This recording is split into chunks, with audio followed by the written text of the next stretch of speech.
मुंबई पाठोपाठ पुणे, नाशिक, छत्रपती संभाजीनगर आणि नागपुरात सीएनजी दरवाढीचा फटका। नाशिकात ₹1.35, पुण्यात ₹2.50 सीएनजी महाग, तर नागपूर आणि छत्रपती संभाजीनगरात सुद्धा सीएनजीच्या दरात प्रत्येकी ₹2 वाढ। आता लवकरच लॉकडाऊन सारखे दिवस येतील। महिनाभरात पेट्रोल ₹170 तर डिझेल ₹150 जाईल। पैसे गुंतवू नका, सुरक्षित ठेवा, काँग्रेस नेते वडेट्टीवारांकडून सरकारवर टीका करत जनतेला आवाहन। बकरी ईदच्या पार्श्वभूमीवर कल्याणच्या दुर्गाडी परिसरामध्ये तणाव। मुस्लिम बांधवांचा किल्ला परिसरात नमाज पठण, तर पायथ्याशी दोन्ही शिवसेनांसह घंटानाद आंदोलन। हिंदूंना प्रवेश बंदी केल्याचा आरोप। मुस्लिमांच्या सणावरून होणारे वाद ही राज्याची संस्कृती नाही। कामाख्या देवीच्या मंदिरात 55 रेडे कापून सरकार सत्तेत, त्यांनाही विरोध केला पाहिजे। बकरा कुर्बानीवरील आक्षेपानंतर संजय राऊतांचा हल्लाबोल। देशभरात बकरी ईद साजरी होणार। मुंबईमध्ये कुर्बानीवरून झालेल्या वादानंतर कडक पोलीस बंदोबस्त तैनात। ईदगाह, मशिदी आणि सार्वजनिक ठिकाणी सामूहिक नमाज पठण।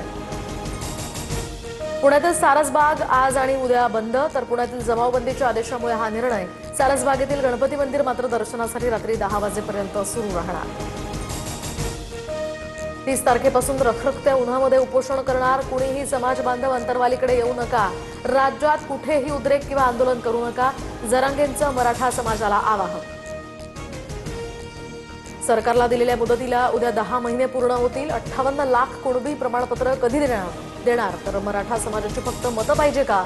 मराठ्यांची मनं जिंकण्याची देवेंद्र फडणवीसांना संधी, जरांगेंचा निशाणा। विदर्भातील विधान परिषदेच्या 2 जागांसाठी भाजपचे उमेदवार ठरले। नागपूरमधून डॉक्टर राजीव पोद्दार आणि वर्धा चंद्रपूर मतदारसंघातून अरुण लाखानी यांचं नाव निश्चित झाल्याची माहिती। ठाण्यामध्ये बहुजन विकास आघाडीची भाजप नेत्यांसोबत खलबतं।